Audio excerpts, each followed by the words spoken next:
Hello! So I thought I'd do a quick video on box sets and the ones I own.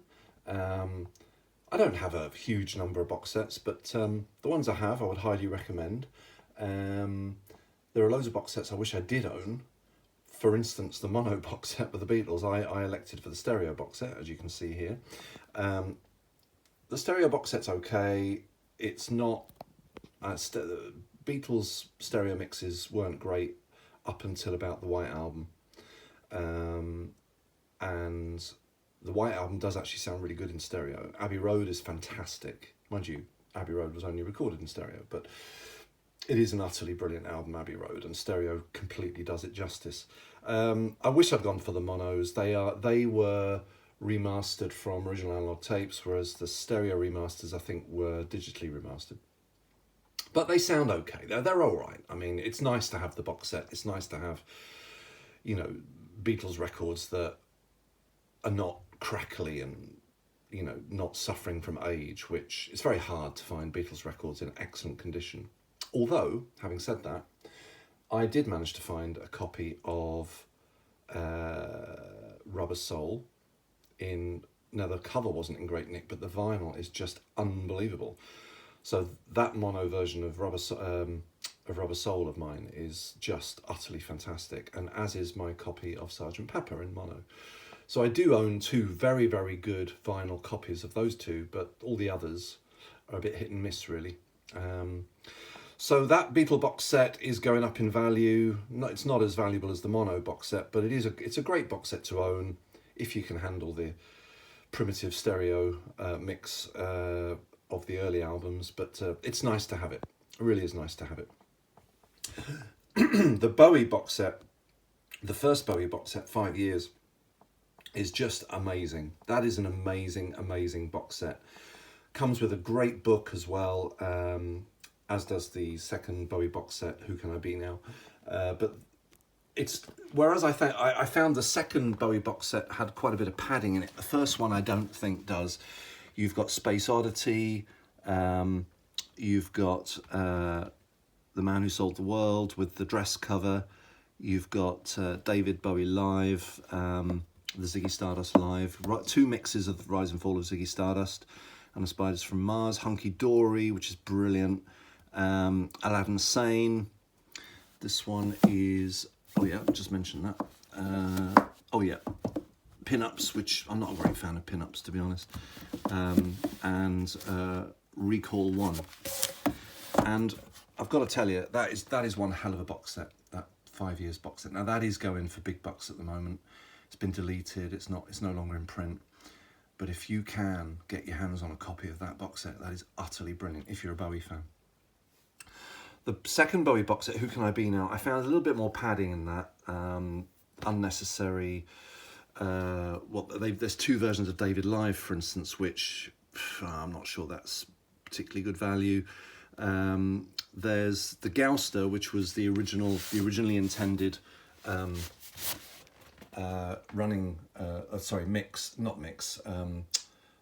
songs which were selected for what eventually became Young Americans. I think actually the Gouster is a better album than Young Americans. I'm not a big fan of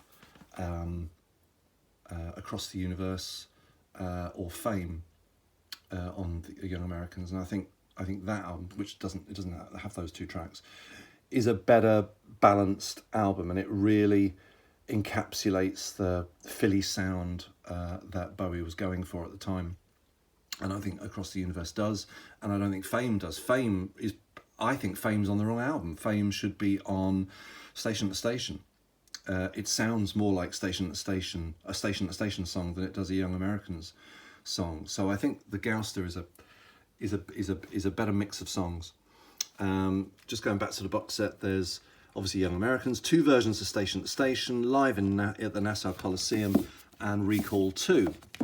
So yeah, a couple of versions of Station to Station. I don't know quite why they did that, but I think it's a little bit more padding in that. But it's a nice box set to have if you can put up with the padding.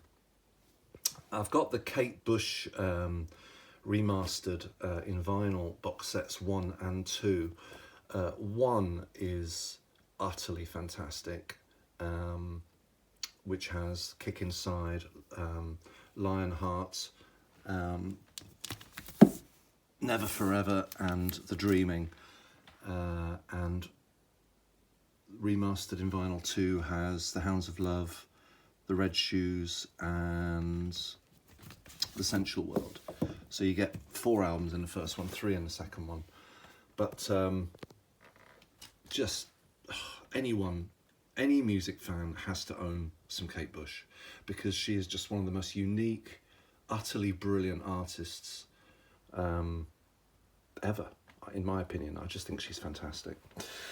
The Clapton box set, the Clapton box set is brilliant. That's it's called Blues. It's got three albums in that one. Riding with the King, which is one of my very favourite blues albums, with B.B. King, and the sound quality of that is really outstanding. It's an absolutely fantastic sounding record. It's a double album, and it's just brilliant. I love the cover as well. They're riding in that Cadillac. From the Cradle, and another really good and underrated, I think, album of Clapton's is Me and Mr. Johnson. So his Eric's interpretation of Robert Johnson songs, and the audio quality on that, I never thought was particularly good. I made a few tweaks to my hi-fi, and goodness me, it's a good sounding record. So it wasn't the record, it was the way I'd set my hi-fi up. Really good box set, really good box set, that Clapton box set, and not particularly expensive. I have the Bob Dylan Blonde on Blonde. I wanted a really good copy of Blonde on Blonde, so I got that. That's over 3 LPs, I think, at 45 RPM. Classic album, one that has to be in every music aficionado's collection.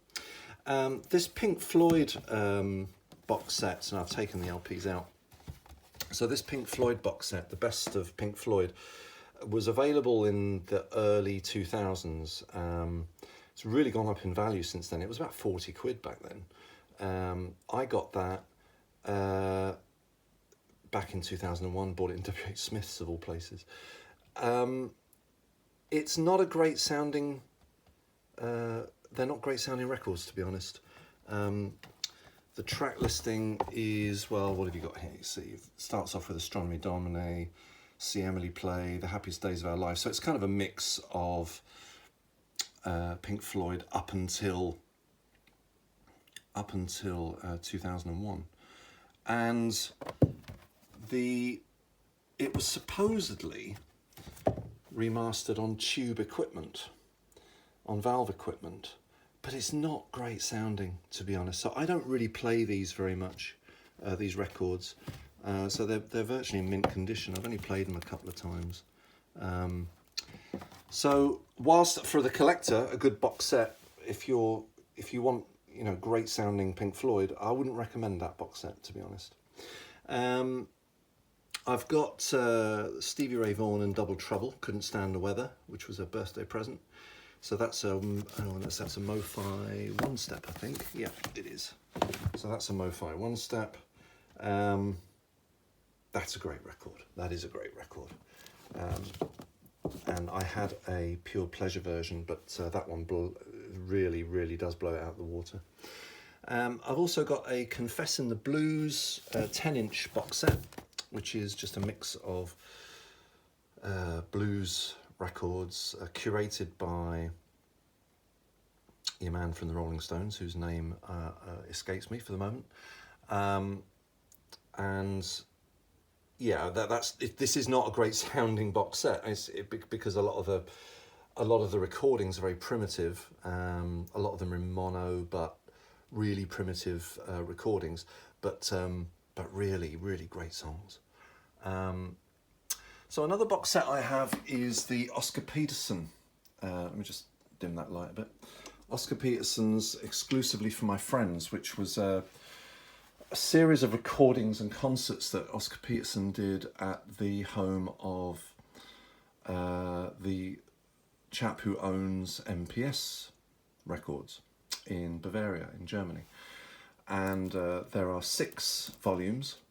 And as well as great sounding records, it's just a wonderful way of hearing the Oscar Peterson Trio in an intimate setting, because it's in Hans Brunner Schwer's front room, I think. And so they set up there, and he would invite a small number of close friends and associates to be the audience. And you can tell during the performance that it's a very, very intimate performance. And it's fantastic listening if you like a piano trio, jazz trio. And I'm a massive fan of Oscar Peterson, so that's a great box set. That really is good. I have going back to the Beatles, I've got the Beatles White Album box set, which I got for I've got a couple of versions of the White Album already, but I got this one because it's got the outtakes, the Isha demos, which are very, very interesting to listen to. It kind of gives you insight into how the songs were constructed, because the demo version, for instance, of Dear Prudence isn't a million miles away from what originally became the version that ended up on the White Album, but you can see, you can hear what's going on, the kind of ideas that they're playing around with. Really, really good box set, that, and fantastic sound quality on the Isha demos. And I think I did a really good job of the remixing the White Album as well. The final box set that I've got is this one, which I came upon by complete and utter chance. But it's called Kankyo Ongaku, and it's Japanese ambient, environmental and new age music. And it intrigued me. The cover intrigued me. I like Japanese electronic and ambient music. I like Yellow Magic Orchestra, Ryuichi Sakamoto. So I bought that, and it's really, really good. These are tracks from 1980 to 1990, but it was originally the cover which kind of enticed me. And yeah, there's stuff on here from let's see now, Ryuichi Sakamoto I think is on here. Yeah, yes he is. And then a load of other names which I'm not familiar with, such as Yoshio Ojima, Masashi Kitamura, but really, really interesting. Almost like yeah. I mean, it's kind of like a ambient. Some of it's a little bit poppy, which is quite nice as well. So it's a really good mix of just interesting electronic music. So yeah, I'd recommend that one. I've only ever seen it once in a record shop in Kilkenny, which is where I picked it up. But yeah, that's an interesting one. So that's it. That's my box sets. I don't think there's any more. Oh, sorry, no, there is one more. My Johnny Cash box set, Johnny Cash Unearthed, which I actually haven't got around to playing yet. Mainly because the records need a real good clean, and there's quite a few in there, so they all need a good clean. The quality control on the pressings is not great. They're very noisy. It's very noisy vinyl, so they do need a really, really good deep clean, and I just haven't gotten around to it. It's very time consuming. I have a record cleaning machine which makes that process easy, but nevertheless, it does take time, and I'm a bit short of it at the moment. So that's my box sets. Don't think there's any more. I was tempted to get the Doors box set, but I'd already got 3 or 4 albums from that box set, so I didn't see the point. It was 400 and something quid, which I felt would be better spent elsewhere. So yeah, that's it. I'd recommend all of them if you can still get, and some of them you can still get. The Beatles one and the Bowie one, they're a bit pricey now, but highly recommended. Thanks for watching, and keep spinning those records.